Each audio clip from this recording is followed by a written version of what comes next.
ఇప్పుడు శ్రీ విశ్వేవసు నామ సంవత్సరంలో 12 రాసుల వాళ్ళకి ఏ విధంగా ఉండబోతుందో చెబుతాను. సంవత్సరానికి ఎప్పుడు కూడా శ్రీ తగిలించాలి. శ్రీ విశ్వేవసు. అయిపోయిన సంవత్సరము అంటే నిన్నటి వరకు శ్రీ క్రోధినామ సంవత్సరము, 2026లో వచ్చేది శ్రీ పరాభవ నామ సంవత్సరము. అయితే శ్రీ విశ్వేవసు నామ సంవత్సరంలో నిన్న రాత్రి శని మారాడు. శని కుంభంలోంచి మీనంలోకి వచ్చాడు. మే 14వ తారీఖు రాత్రి గురుడు వృషభం నుంచి మిథునంలోకి వస్తున్నాడు. మే 18వ తారీఖు రాహువు మీనంలోంచి కుంభరాశిలోకి వస్తున్నాడు. రాహు వెనక్కి వస్తాడు అనమాట. ఇవన్నీ దృష్టిలో ఉంచుకొని 12 రాశుల వారికి ఏ విధంగా ఉండబోతుందో చెబుతాను. ఈ 3 పెద్ద గ్రహాలు. గురుడు ఒక రాశిలో 1 సంవత్సరం ఉంటాడు. శని 2.5 సంవత్సరాలు ఉంటాడు ఒక రాశిలో. రాహువు 1.5 సంవత్సరము, కేతువు 1.5 సంవత్సరము. ముందుగా మేషరాశి తీసుకుందాము. మేషరాశి వాళ్ళకి మే 14 వరకు గురుడు ద్వితీయ స్థానంలో ఉన్నాడు. ఇది చాలా మంచిది. గోచార శని ద్వాదశంలో ఉన్నాడు. మే 18 నుంచి రాహు ఏకాదశంలో వస్తాడు. మేషరాశి వాళ్ళకి మే 14 వరకు అనుకూల ఫలితాలు ఉంటాయి. డబ్బు విషయంలోనూ, కుటుంబం విషయంలోనూ, అంటే కుటుంబంలో శుభకార్యాలు జరిగే అవకాశం ఉంటుంది. డబ్బు విషయంలో ఆందోళన ఉండదు. తర్వాత వీరి మాటకు విలువ పెరుగుతుంది. కుటుంబ సభ్యులకి ఆరోగ్యం బాగుంటుంది. కానీ మే 15 నుంచి గురుడు తృతీయంలోకి వస్తాడు. శని ద్వాదశంలో ఉన్నాడు. కాబట్టి 1 సంవత్సరం పాటు మేషరాశి వాళ్ళకి బాగుండదు. ఆస్తి కొనుగోలు విషయంలో కానీ, అమ్మడం విషయంలో కానీ జాగ్రత్తగా ఉండాలి. ఎందుకంటే వీళ్ళు అమ్మాలనుకున్నా, కొనాలనుకున్నా మోసపోయే అవకాశాలు ఎక్కువగా ఉన్నాయి. తర్వాత ఈ రాశి వాళ్ళకి ఇష్టం లేని చోటికి బదిలీ అయ్యే అవకాశాలు ఎక్కువగా ఉన్నాయి. అనారోగ్యం చేస్తుంది. అకారణ వైరము, ఆకస్మిక ధన వ్యయము ఉంటాయి. శని ద్వాదశంలో ఉన్నందుకు ఏలినాటి శని ఎఫెక్ట్ బాగా ఉంది మేషరాశి వాళ్ళకి. ఇది 2030 మే వరకు, అంటే మొదటి 5 సంవత్సరాలు, 7.5 సంవత్సరాలలో మొదటి 5 సంవత్సరాలు కూడా శని యొక్క ఎఫెక్ట్ బాగా ఉంటుంది. కాబట్టి మేషరాశి వాళ్ళకి శని బాగాలేడు. కాబట్టి ఈ రాశి వాళ్ళు ఏంటంటే నెలకు ఒక్కసారైనా నవగ్రహాలు ఉన్న గుడికి వెళ్ళి శనికి తైలాభిషేకం చేయాలి. లేకపోతే ఏదైనా ఒక శనివారం నాడు నల్ల నువ్వులు దానం ఇవ్వాలి. వీలైతే రుద్రాభిషేకం చేయించుకోవాలి. ఇంకా స్తోమత ఉన్న వాళ్ళైతే శనికి 19,000 గ్రహ జపం చేయించుకుని నల్ల నువ్వులు దానం ఇవ్వాలి. అయితే మేషరాశి వాళ్ళకి ఆ ద్వాదశంలో శని ఉండడం వల్ల ఏంటంటే రహస్య శత్రువులు ఉంటారు. మిత్రులాగా కనిపించే వాళ్ళు మోసం చేయాలని ప్రయత్నం చేస్తూ ఉంటారు. తర్వాత వృషభ రాశి. వృషభ రాశి వాళ్ళకి మే 15 నుంచి గురుడు ద్వితీయంలోకి వస్తాడు. శని ఏకాదశంలో ఉంటాడు.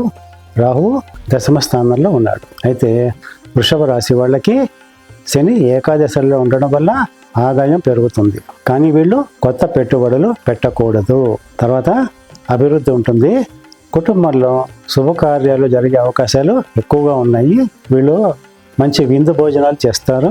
తర్వాత వీరి మాటకు విలువ పెరుగుతుంది. కంటి సమస్యలు ఉన్న వాళ్ళకి అవి పరిష్కారం అవుతాయి. ద్వితీయంలో గురుడు ఉండడం వల్ల కుటుంబంలో శుభ వాతావరణం ఉంటుంది. ఇది ఎప్పటి వరకు? 1 సంవత్సరం వరకే. మళ్ళా 2026 మే నెలలో గురుడు కర్కాటకంలోకి వస్తాడు. అప్పటి నుంచి మంచిది కాదు.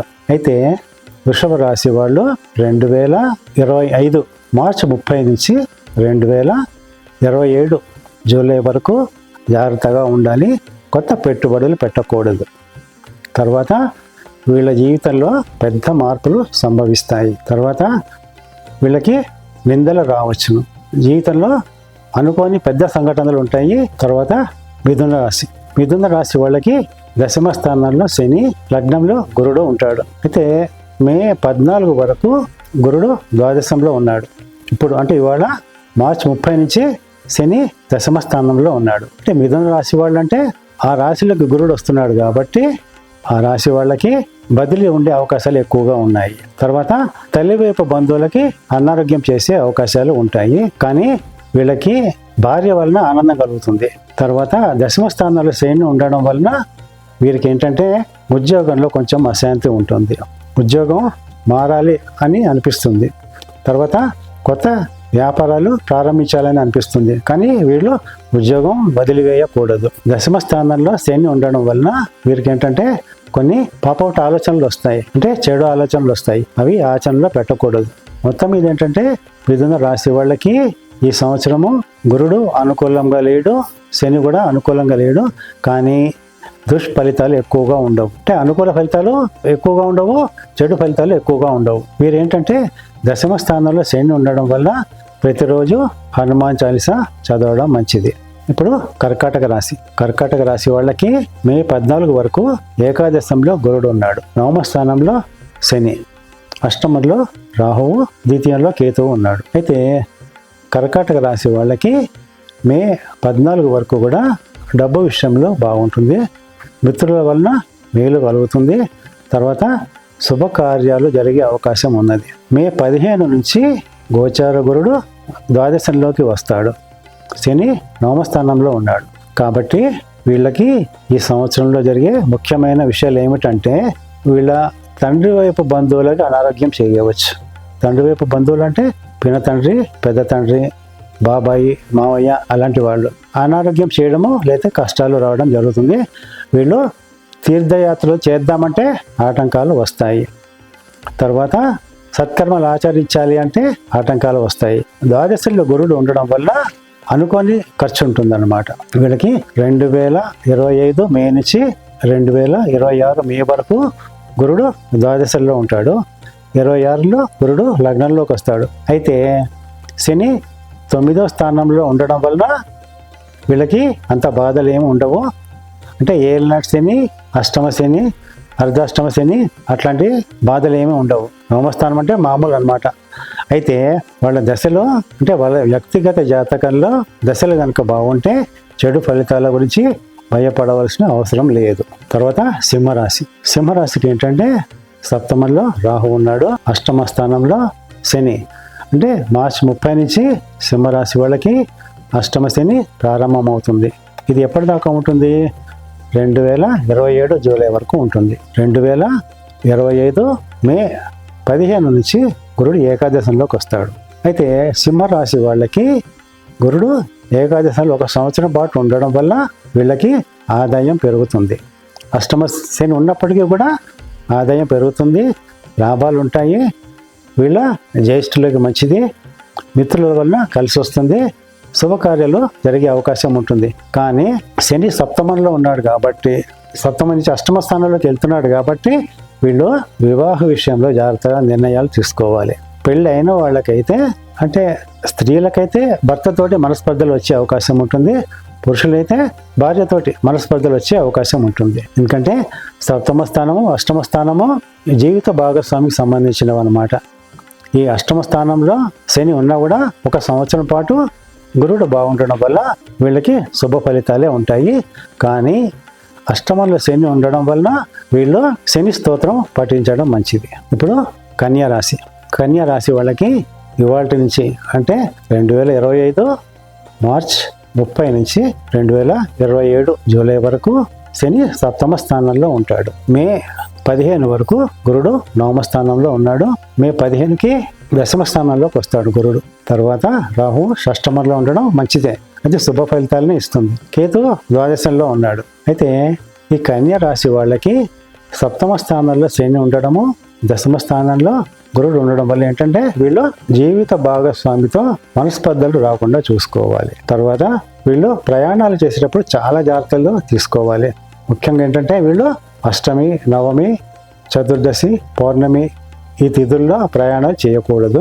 తర్వాత సాధ్యమైనంత వరకు మంగళవారము, శనివారము, ఆదివారము ప్రయాణాలు చేయకూడదు. ఆ జాగ్రత్తలు తీసుకోవడం వల్ల ఏంటంటే ఈ ప్రయాణాలు, ఈ రాశి వాళ్ళకి ప్రయాణాల వల్ల కలిసి రాదు కాబట్టి ఆ విషయంలో వీళ్ళకి మేలు జరిగే అవకాశం ఉంటుంది ఆ జాగ్రత్తలు తీసుకుంటే. తర్వాత కన్యా రాశి వాళ్ళకి సప్తమ స్థానంలో శని ఉండడం వల్ల బంధువులతో మనస్పర్ధలు వచ్చే అవకాశం ఉంటుంది. అల్లుడు లేకపోతే కోడలు వల్ల అశాంతి ఉంటుంది. తర్వాత కన్యా రాశి వాళ్ళకి దశమ స్థానంలో గురుడు ఉండడం వల్ల ఉద్యోగంలో కొంచెం ఆటంకాలు ఉంటాయి, మనశ్శాంతి ఉండదు, అధికారుల వలన బాధలు ఉంటాయి అన్నమాట. అయితే సప్తమ స్థానంలో శని ఉండడం వల్ల దగ్గర బంధువులకి తీవ్ర అనారోగ్యం చేసే అవకాశాలు ఎక్కువగా ఉన్నాయి కన్యా రాశి వాళ్ళకి. తులా రాశి వాళ్ళకి ఇవాళ అంటే మార్చి 30 నుంచి శ్రీ విశ్వేవసు నామ సంవత్సరం మార్చి 30 నుంచి 2027 జూలై వరకు షష్టమ స్థానంలో శని ఉంటాడు. గోచార గురుడు మే 15 నుంచి నవమ స్థానంలోకి వస్తాడు. ఇవి రెండు కూడా చాలా మంచివి. శని షష్టమ స్థానంలో ఉండడం వల్ల ఈ రాశి వాళ్ళకి ఏంటంటే ఆస్తి విషయంలో విజయం ఉంటుంది. ఆస్తి వచ్చే అవకాశం ఉంది. భూగృహాలు కొనే అవకాశము, గృహప్రవేశం చేసే అవకాశాలు బాగా ఉన్నాయి. తర్వాత వీరికి అధికారం పెరుగుతుంది, ఆదాయం పెరుగుతుంది. అప్పులు ఉన్న వాళ్ళకి అప్పులు తీరిపోతాయి. తర్వాత నవమ స్థానంలో గురుడు ఉంటాడు ఒక సంవత్సరం పాటు. ఈ సంవత్సరంలో ఏంటంటే వీరికి పుణ్యక్షేత్రాలు దర్శించే అవకాశం ఎక్కువగా ఉంది. తర్వాత మంత్ర జపాలు అవి బాగా చేస్తారు. తర్వాత తండ్రి, బాబాయ్ ఇలాంటి పెద్దల వలన వీళ్ళకి మేలు జరుగుతుంది. వీరికి ధనవృద్ధి ఉంటుంది. గురుడు నవమ స్థానంలో ఉంటే ధనవృద్ధి, శని షష్టమంలో ఉన్న ధనవృద్ధి. కాబట్టి తులారాశి వాళ్ళకి ఈ సంవత్సరం చాలా బాగుంది. 2027 జూలై వరకు శని చాలా బాగున్నాడు. ఇప్పుడు వృశ్చిక రాశి వాళ్ళకి చెప్పుకుందాము. వృశ్చిక రాశి వాళ్ళకి ఈ రోజు నుంచి అంటే మార్చి 30 నుంచి శని పంచమ స్థానంలోకి వస్తాడు. మే 15 నుంచి గురుడు అష్టమంలో ఉంటాడు. రాహువు చతుర్థంలో ఉంటాడు. కేతు దశమ స్థానంలో ఉంటాడు. వీళ్ళకి అష్టమంలో గురుడు అంత అనుకూలం కాదు. శని పంచమంలో ఉండడం వల్ల ఏంటంటే వీళ్ళకి సంతానం వల్ల అశాంతి ఉంటుంది. అంటే వాళ్ళకి చదువు సరిగ్గా రావటం లేదనో, అయితే వాళ్ళకి పెళ్ళిళ్ళు కావటం లేదనో, లేకపోతే ఉద్యోగం రావటం లేదనో ఇట్లాంటి అశాంతి ఉంటాయి. తర్వాత వీళ్ళకి స్పెక్యులేషన్ పనికిరాదు. అంటే ఊహించి పెట్టుబడులు పెట్టడం అనేది పనికిరాదు శని పంచమంలో ఉండడం వల్ల. వ్యాపారము, నూతన వ్యాపారం చేయకూడదు. అష్టమ స్థానంలో గురుడు ఉండడం వల్ల బంధువుల వల్ల దుఃఖం ఉంటుంది, ధన వ్యయం ఉంటుంది. తర్వాత మనశ్శాంతి ఉండదు. అయితే ఇదేమీ తీవ్రమైనవి కాదు. ఇవన్నీ కూడా మోతాదులోనే ఉంటాయి. అష్టమ శని, ఏళ్ళనాటి శని, అర్ధాష్టమ శని ఇలాగా భయపడవలసిన అవసరం లేదు. మొత్తం మీద వృశ్చిక రాశి వాళ్ళకి బాగానే ఉందని చెప్పాలి. ఈ చిన్న చిన్న జాగ్రత్తలు చూసుకుంటే చాలు. తర్వాత ధనుస్సు రాశి వాళ్ళకి, ధనుస్సు రాశి వాళ్ళకి తృతీయ స్థానంలో రాహు ఉన్నాడు. నవమ స్థానంలో కేతు. శని చతుర్థంలో ఉంటాడు. గురుడు సప్తమంలో ఉంటాడు. మే 15 నుంచి ఒక సంవత్సరం పాటు గురుడు సప్తమంలో ఉంటాడు. అయితే 2026 మే నుంచి గురుడు అష్టమంలోకి వస్తాడు. అంటే ధనుస్సు రాశి వాళ్ళకి అర్ధాష్టమ శని ఉందన్నమాట. ఈ రాశి వాళ్ళకి ఏంటంటే శని చతుర్థంలో ఉండడం వల్ల ఇల్లు మారాలని అనిపిస్తుంది, లేకపోతే ఇల్లు మారే పరిస్థితులు వస్తాయి. స్త్రీలైతే భర్తకి తీవ్ర అనారోగ్యం చేస్తుంది, మగ పురుషులైతే భార్యకి అనారోగ్యం చేస్తుంది. అయితే సప్తమ స్థానంలో గురుడు ఉండడం వల్ల కొంతవరకు అనారోగ్యం చేసినా, కష్టాలు వచ్చినా కూడా అవి పోయే అవకాశం ఉంటుంది. తర్వాత వివాహం కాని వాళ్ళకి వివాహం అయ్యే అవకాశం కూడా ఉంది. అయితే చతుర్థ స్థానంలో శని ఉండడం వల్ల వీళ్ళకి జల సంబంధ కష్టం వచ్చే అవకాశం ఉంది. వాహనాల వల్ల ప్రమాదం జరిగే అవకాశం ఉంది. శని చతుర్థంలో ఉండడం మంచిది కాదు. కాబట్టి వీళ్ళు ఏంటంటే శని స్తోత్రం కానీ హనుమాన్ చాలీసా కానీ తప్పకుండా పఠించాలి. వీరికి ఏంటంటే గోచార శని, గోచార గురుడు ఇద్దరు అనుకూలంగా లేరు. ఇప్పుడు మకర రాశి, మకర రాశి వాళ్ళకి ఏంటంటే ద్వితీయంలో రాహువు, అష్టమంలో కేతువు, తృతీయంలో శని, షష్టమంలో గురుడు ఉన్నారు. మకర రాశి వాళ్ళకి ద్వితీయం నుంచి శని వెళ్ళిపోవడం వల్ల ఏమైందంటే ఏళ్ళనాటి శని నుంచి పూర్తిగా విముక్తి లభించింది. తృతీయంలో శని 2025 మార్చి 30 నుంచి 2027 జూలై వరకు శని తృతీయంలో ఉంటాడు. కాబట్టి వీళ్ళకి ఉద్యోగంలో అభివృద్ధి ఉంటుంది. తర్వాత ఇష్టమైన చోటుకి ట్రాన్స్ఫర్ అవుతారు. వీరికి సేవకులు అనుకూలంగా ఉంటారు, ధనవృద్ధి ఉంటుంది. తర్వాత కొత్త ఇల్లు కొనే అవకాశం కూడా ఉంది. వీళ్ళకి అంటే ఇంకా ఏదైనా రంగంలో టాలెంట్ ఉన్న వాళ్ళకైతే మకర రాశి వాళ్ళకి ఈ 2 ఏళ్లలో ఏదైనా బిరుదు వచ్చే అవకాశం ఉంది. అంటే టైటిల్స్, అవార్డ్స్, సన్మానాలు అలాంటివి రావడము జరగడము ఉంటాయన్నమాట. మకర రాశి వాళ్ళకి చాలా బాగుంది. అయితే గురుడు షష్టమంలో ఉన్నా కూడా పెద్ద చెడు ఫలితాలు ఇవ్వడు. శని తృతీయంలో ఉండడం వల్ల మకర రాశి వాళ్ళకి ఈ 2 ఏళ్ళు అంటే 200 సంవత్సరాలు ఇంచుమించుగా చాలా బాగుంటుంది అన్నమాట. వీళ్ళకి ఏంటంటే ఆస్తి వచ్చే అవకాశం ఉంది. ఉద్యోగం లేని వాళ్ళకి ఉద్యోగం వస్తుంది. ఉద్యోగం ఉన్న వాళ్ళకి ఇష్టమైన చోటికి బదిలీ అవుతుంది. ఇది మకర రాశి వాళ్ళ ఫలితాలు. వీరికి చాలా బాగుంది. ఇప్పుడు కుంభరాశి తీసుకుందాము. కుంభరాశి వాళ్ళకి మే 18కి రాహు లగ్నంలోకి వస్తాడు, అంటే చంద్రుడు ఉన్న రాశిలోకి వస్తాడు. ఈ రోజు నుంచి అంటే మార్చి 30 నుంచి 2027 జూలై వరకు శని ద్వితీయ స్థానంలో ఉంటాడు. మే 15 నుంచి గురుడు పంచమ స్థానంలో ఉంటాడు. కాబట్టి కుంభరాశి వాళ్ళకి ఏంటంటే శని 7.5 సంవత్సరాలు శనిలో 5 ఏళ్ళు అయిపోయింది. కాబట్టి ఈ రోజు నుంచి అంటే మార్చి 30 నుంచి వీడికి ఏలినాటి శని యొక్క బాధలు 90% తగ్గిపోయినట్టే లెక్క. ఆరోగ్యం బాగుంటుంది. తర్వాత వృత్తిలో అశాంతి ఉండదు. పంచమ స్థానంలో గురుడు ఉండడం వల్ల వీరి సంతానానికి శుభం జరుగుతుంది. వీళ్ళకి షేర్ మార్కెట్ వల్ల కలిసి వస్తుంది, వ్యాపారం వల్ల కలిసి వస్తుంది. సంతానంకి పెళ్లి కాకుండా ఉంటే వాళ్ళకి పెళ్ళి అవుతుంది. పెళ్ళైన వాళ్ళు ఉంటే వాళ్ళకి పిల్లలు పుడతారు. తర్వాత సంతానంకి ఏదైనా పేచీలు ఉంటే ఆ పేచీలు పోతాయి. తర్వాత ద్వితీయ స్థానంలో శని ఉండడం వల్ల మాత్రం వీళ్ళు కుటుంబంలో ఎవరికైనా అనారోగ్యం చేయవచ్చు. అకారణ వైరం ఉంటుంది ఎవరితోటైనా సరే. తర్వాత అనుకోని విధంగా డబ్బు ఖర్చు అవుతుంది ద్వితీయంలో శని ఉండడం వల్ల. అయితే మొత్తం మీద కుంభరాశి వాళ్ళకి బాగుంది. ఎందుకంటే 90% శని బాధల నుంచి విముక్తి లభించినట్టే. గురుడు పంచమంలో ఉండడం చాలా మంచిది. వీళ్ళకి సంతోష వాతావరణం ఉంటుంది. ఇప్పుడు మీనరాశిని తీసుకుందాము. మీనరాశి వాళ్ళకి ద్వాదశంలో రాహువు, షష్టమంలో కేతువు, లగ్నంలో శని ఉన్నారు, చతుర్థ స్థానంలో గురుడు. వీళ్ళకి ఏలినాటి శని యొక్క ఎఫెక్ట్ పూర్తిగా ఉంది. 2025 మార్చ్ 30 నుంచి 2027 జూలై వరకు లగ్నంలో శని ఉంటాడు. కాబట్టి వీళ్ళకి ఈ కాలంలో తప్పకుండా హనుమాన్ చాలీసా చదవాలి. వీలైతే శనిగ్రహ జపం చేయించుకోవాలి. శనికి తైలాభిషేకం చేయించుకోవాలి. ఎందుకు చెప్తున్నానంటే దానికి కారణం ఉంది. గురుడు అనుకూలంగా లేడు. శని లగ్నంలో ఉండడం వల్ల ఉద్యోగంలో అశాంతి, వీళ్ళకి శరీర బాధలు, తర్వాత వీరు బంధువుల యొక్క అంత్యక్రియల్లో పాల్గొంటారు. అంటే మైలాటంటివి వస్తాయన్నమాట మీనరాశి వాళ్ళకి ఈ 2.5 ఏళ్లలో. 2026లో కూడా వీళ్ళకి కొంత బాగుండదు. ఎందుకంటే 2026 జూలై నుంచి గురుడు కొంచెం బాగుంటాడు. అప్పటిదాకా కూడా వీళ్ళకి బాగుండదు. కాబట్టి మీనరాశి వాళ్ళకి చెడు ఫలితాలు ఎక్కువగా ఉన్నాయి. మనశ్శాంతి ఉండదు, సంతోషం ఉండదు, దేంట్లోనూ పెట్టుబడులు పెట్టకూడదు. తర్వాత ఆరోగ్య విషయంలో చాలా జాగ్రత్త వహించాలి. తర్వాత దేహ బాధలు ఉంటాయి. అయితే ఈ ఏలినాటి శని, అష్టమ శని గురించి ఇన్ని బాధలు చెప్పాను కదా నేను. అయితే వాళ్ళ వ్యక్తిగత జాతకం అంటే వాళ్ళ పుట్టిన డేటు టైం బట్టి వచ్చే జాతకం కనుక బాగుండి దాంట్లో దశలు కనుక బాగుంటే నేను చెప్పినటువంటి కష్ట ఫలితాలు ఉండవు. కానీ ఏంటంటే హనుమాన్ చాలీసా చదవడం మంచిది, శని స్తోత్రం మంచిది, రుద్రాభిషేకం చేయించుకుంటే మాత్రం చాలా మంచిది. ఇట్లా శుభం జరుగుతుంది. కాబట్టి మీనరాశి వాళ్ళు తప్పకుండా చేయించుకోవాలి. 1 సంవత్సరం పాటు బాగలేదు కాబట్టి మేషరాశి వాళ్ళు కూడా చేయించుకోవాలి.